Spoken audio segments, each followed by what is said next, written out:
Why are there no statues of some, nay, even most of the late Western Roman emperors? It is as if after Valentinian III, the statues suddenly just stop. But even before that, both the number and quality of statues that have been found seems to have dropped dramatically. It is as if after Valentinian III, the statues suddenly just stop. There are simply no statues of Petronius Maximus, of Avitus, of Majorian, Libius Severus, Anthemius, Olybrius, Glycerius, Julius Nepos, or Romulus Augustus. It is as if suddenly the emperors just stopped to have any statues made of them. So what had happened? Let us try to understand why there was suddenly such a lack of Roman statues after some point in the 5th century AD.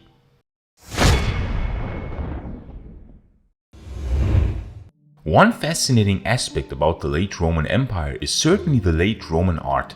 We have already tried to understand in this video here how and especially why the art style changed during the course of the many centuries of the Roman Empire's existence. From a very detailed and extremely realistic style to a quite simplified style. But now we want to understand another great mystery of late Roman art, not why it changed, but why after some point the art seems to completely vanish in its entirety. In the 4th century AD, we still find many great works of art. Many emperors still had impressive statues or busts of them made, from Maxentius to Constantine's sons, to Julian, although in the case of Julian it is somewhat debated if that statue is really him, to Theodosius, and so on and so forth. We find many excellent statues, both in the old naturalistic style, such as this excellent example of Theodosius, and we find many simplified ones, such as for instance this statue of Constantius II. The bust of Eutropius, however, certainly wins the prize as the ugliest bust of Roman history, but then again we all know that the perception of beauty is very subjective. But it seems that at some point, which can roughly be dated to the mid-5th century, it suddenly just stops. Instead of the quality of art diminishing or the art style changing, the art completely stops altogether. The last statue of a Western Roman emperor is this statue of Valentinian III, who reigned from 425 to 455, an unusually long reign for that time and a very unfortunate one for the Western Empire, as we have by now found out in a few videos. And even though the art style is already of a more simplistic nature, we can still observe some excellent detail here, especially in the clothing. The way how the paludamentum falls, the cloth, and how it is attached to the fibula is surprisingly realistic. Indeed, only the face and hair seems to be simplified, while the clothing is still quite elaborate, which is lending credence to the theory that at least some of the choice of art style was deliberate. However, we must also note that the realism of the cloth is still more advanced in the busts of the earlier centuries, which makes me believe that there was also, at least to some degree, a loss of skill involved. But then the chaotic events of the years 454 and 455 struck. First, Valentinian III killed the Magister Militum Flavius Aetius, and then only 1 year later, Valentinian III was killed on the Campus Martius in Rome by 2 loyalists of Aetius. Even though we of course now know that Petronius Maximus was quite likely behind this deed, because only 1 day later Maximus declared himself emperor. So, is there a statue of Petronius Maximus? No. Now sure, we can certainly state that this is very likely due to the fact that he reigned for only a bit more than 2 months, since he was already killed during the Vandal sack of Rome in 455. But then again, Publius Helvius Pertinax was also Roman emperor for only about 3 months in 193 AD, but there is not only 1, but 2, possibly even 3 very high quality statues of him that we have. So it cannot only have been the briefness of Maximus's reign. Then later, Avitus reigned for more than 1 year, yet still there is also no bust or statue of him. After Avitus then, Majorian himself, the heroic emperor to whom I dedicated this channel, reigned for almost 4 years, yet here too no statue. How about his successor Livius Severus? He also reigned for 4 years after all. Also no statue. Then Anthemius managed to rule for a bit over 5 years in these chaotic days of the Western Empire, a tragic and often underrated emperor about whom I have also made a video, and he too apparently has no statue. And needless to say that his successors Olybrius, Glycerius, Julius Nepos and Romulus Augustus all have no statues. So how could that be? But now to something different.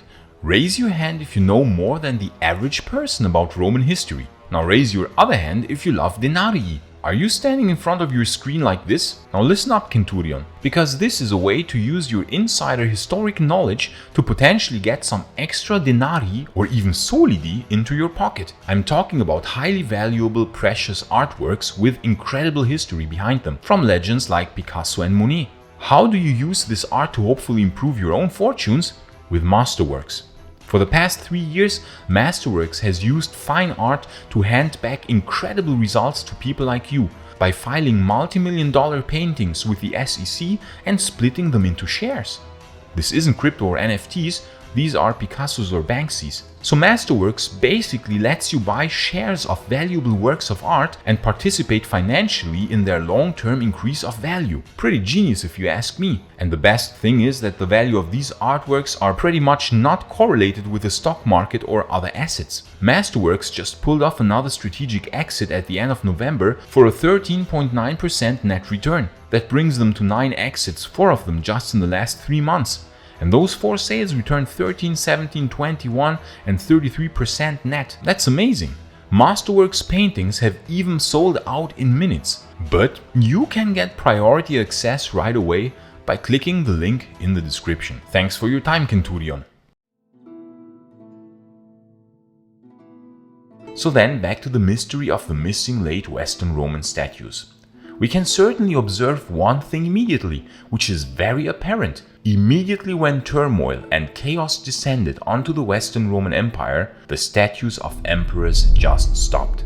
After the death of Valentinian III, there was utter chaos. The Germanic tribes immediately used the power vacuum and started to expand. The Visigoths went on the offensive, and Gaiseric and his Vandals immediately sacked Rome. In these extremely chaotic times, it was probably very hard to find someone with the necessary skill set who might have been able to create some high-quality statues or busts of the Roman emperors. The times were tumultuous, the reigns of the emperors hasty. They probably had a lot of other problems on their hand than having statues of them being made, when assassins were lurking in all corners, when war was looming from every direction, and when the next invasion or sack of Rome was hovering over the emperor's head like the sword of Damocles. We can thus already note that the more chaotic the times, the lower the probability to have some surviving statues of emperors. This is not to say that there simply were no statues of these last Western Roman emperors. There might have been some made.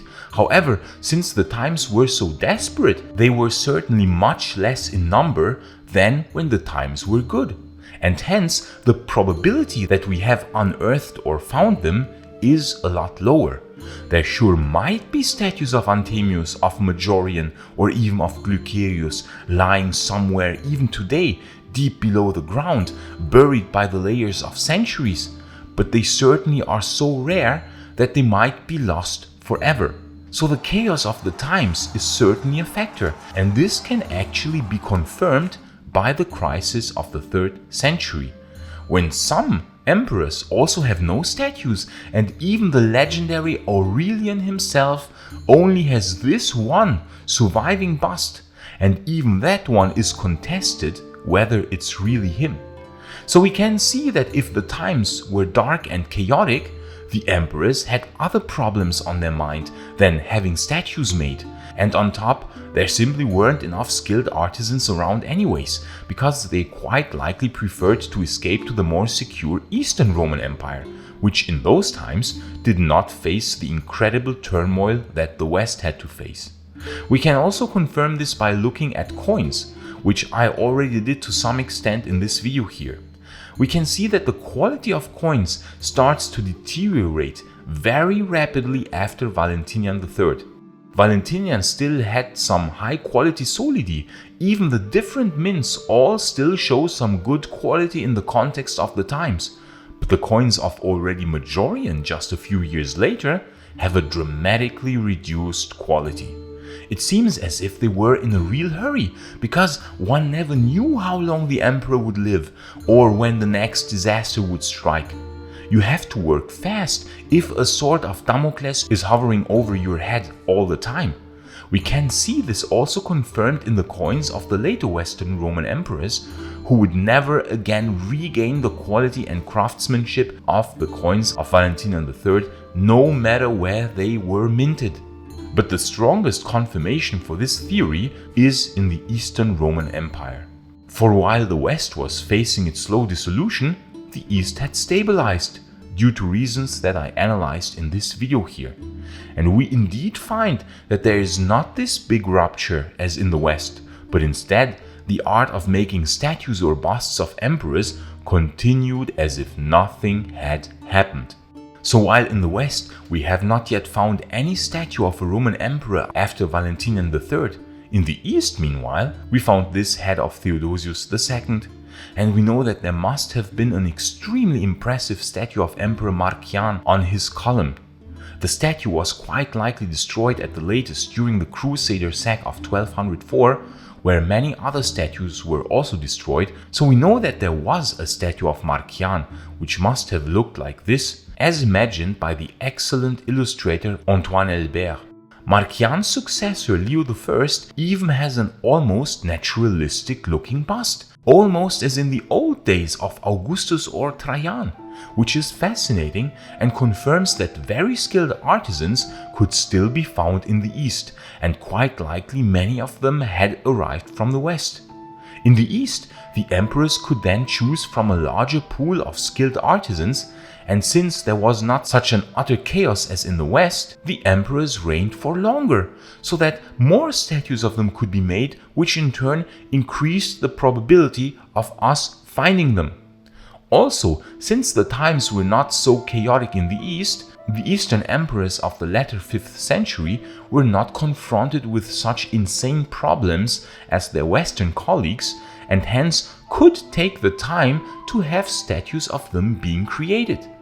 Interestingly, there is no statue of Zeno, at least we have not found yet one, but then again, his reign was more tumultuous, his throne was usurped by Basiliscus for 1 year, and on top there were also the rebellions of Marcian and Romulus, two of the sons of Anthemius, about which I want to make a detailed video, and of Illus, both quite unknown occurrences which certainly deserve future videos. So in his reign there was more chaos in the East, hence probably there were fewer statues of him, and so the probability that we have found one is lower. Of Anastasius I we have found a high quality diptych, but even later we still find statues, or at least remnants of them, such as this head here of Justinian, or this one here, most likely also of Justinian. We thus see that while in the West the tradition of making statues diminished due to the aforementioned reasons, in the East the tradition went on for 100 more years. We will see in future videos that then at some point, even in the East, the art of making statues then started to fade and gave way to the mosaic. The mosaic started to become more important, and at some point in the later 6th or early 7th century, the old art of making imperial statues would also diminish. So then, will we ever find a statue of Majorian or Anthemius? Well, it is certainly not impossible that somewhere in the territories of the former Western Roman Empire, hidden deep beneath the earth, there might be a few statues of the missing Roman emperors lying around, covered by the earth of 1.5 millennia, as of today still undiscovered. We might someday find a bust or a statue of Majorian or Anthemius or the other emperors. However, the probability is a lot lower, since as we said, there probably weren't that many made, since the times were chaotic and many good artisans probably had fled to Constantinople, and the emperors simply had other problems on their mind. So it certainly is not impossible that we are going to find statues of the missing emperors, After all, archaeology is an ongoing field of study. Many new discoveries are constantly made, such as the recent finding of more than 2,000-year-old statues near Siena in Italy. Who knows what is still buried beneath the earth and what we are going to find? Incredible discoveries will surely still be made in the future. I certainly do hope that we are going to find statues of at least some of the last Western Roman emperors, because it would be absolutely fascinating to know how Majorian or Anthemius looked. It is not impossible, but we will need a lot of luck for that to happen. And please like this video and subscribe so that you won't miss any future videos on the fascinating topic of the late Roman Empire. And please consider supporting my work on Patreon or via YouTube membership, because the long-term sustainability of this channel really depends on your support. Seriously, this channel would not work without our amazing Patreon and YouTube members, or without the people who donate to us via PayPal. And I want to thank each and everyone who is supporting this channel in any form. Gratias tibiago, amici. And if you want to learn more about why the art style became more simplistic in the late Roman Empire, you can watch this video here in the upper right corner. But if you are more interested in learning what valuable pieces of art were destroyed in the Great Sack of Constantinople in 1204, you can watch the other video in the lower right corner.